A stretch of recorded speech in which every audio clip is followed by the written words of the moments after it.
Before stating, Gunlance never has been more fun. We got a lot of new wonderful toys to explore and play with. Blast Dash is love. Guard Edge is life. Guard Reload is awesome.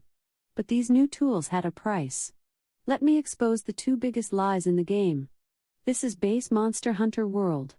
I'm fighting Ancient Leshen, a high-rank exclusive monster using a wide 4 gunlance with F bombardier and artillery. Each shell does 72 damage. In base world there was no way to improve the damage gunlance did beyond these. Monster Hunter Rise should be better, right? There are level 5 wide gunlances instead of only level 4, and we got Ground Splitter as an additional 20% bonus. Well, let's see the reality. Here there is the Corn Popper gunlance. The only one level 5 wide gunlance so far. Let's see how much damage we are doing with it. 59 damage.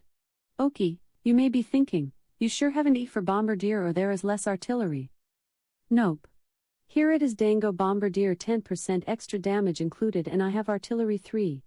Now, let's use Ground Splitter. And suddenly we are doing the exact same damage that we did against Ancient Leshen.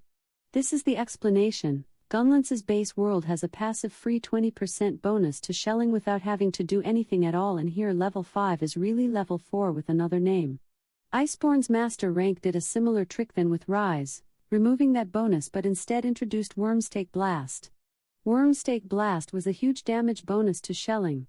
Here by example it is buffing charged shells by a 100% extra damage. Even if being an ass to use the payout for using WSB was well worth it. These two things fixed world's shelling from falling too far away from the other weapons.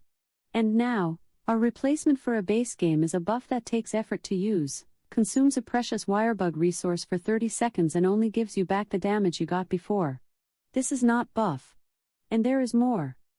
Losing the Ground Splitter damage is ridiculously easy. You only need to put away your weapon voluntarily or not. If you get hit and use out of reflex as a wirebug recovery, not only you are losing your bonus but all your wirebugs for a lot of time. There is also a certain yellow monster where Gunlance is struggling against, and most of it is because to reach the weak point you need to wirebug into it and only is accessible for some instance. About shelling levels, I can understand and have a good idea of why this is this way. In World, the distance between shell levels is very dramatic. A level 3 Gunlance was unusable for shelling. Here a level 4 is just a bit behind, and ramp-up skills like Wyvern or Aquatic Exploit allows them to deal the same damage than a level 5 against the appropriate target. It brings a lot of diversity to the game, and that is good even if we feel like we are being fooled. There are more issues that I will compile, but I wanted to highlight this one the most. In conclusion, Gunlance shelling is weaker than it was in World, and this is having effects like how the most effective way to play Gunlance being Wormstake spam, relegating the old World styles of Full Burst, Poke Shell and Charged Shell being inferiors in a lot of ways. We need the passive bonus reverted and have Ground Splitter be what it should be, a buff. Thanks for watching. And sorry about hearing my rant. Do you agree, disagree? Let me know in the comments. See you in the hunt.